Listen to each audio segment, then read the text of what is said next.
How is it going, everyone? So here is an example from quadratic graph. So here is the graph of y equals x squared minus 2x minus 3. That is already given to us. We're going to write down the turning point of the graph for that equation. And of course, you guys know the turning point is the point where the curve takes a turn. And the coordinate of this is 1 and minus 4. That's it. So 1 and minus 4.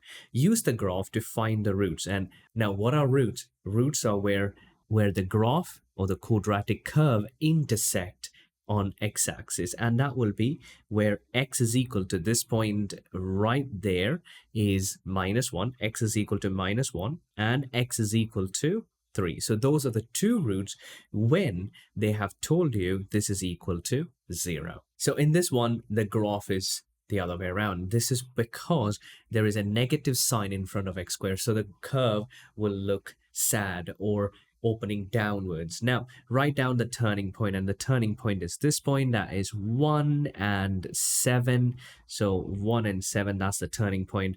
Use the graph to find the roots to the same equation. So if you move this around, if you kind of make this equation, which we have x squared equal to 2x plus 6, and move this to the other side, x squared minus 2x minus 6 is equal to 0, we are looking at the same equation when it is equal to 0, and therefore we're looking at where it is touching on the x-axis, which is these 2 points. So this point, I'm estimating it to be x is equal to minus 1.5, all right, which is, this is minus 1, so it's right in the middle, minus 1.5, and x is equal to, this is 3, and that would be 3.5, positive 3.5. So that's how we solve this question, guys. Thanks for watching.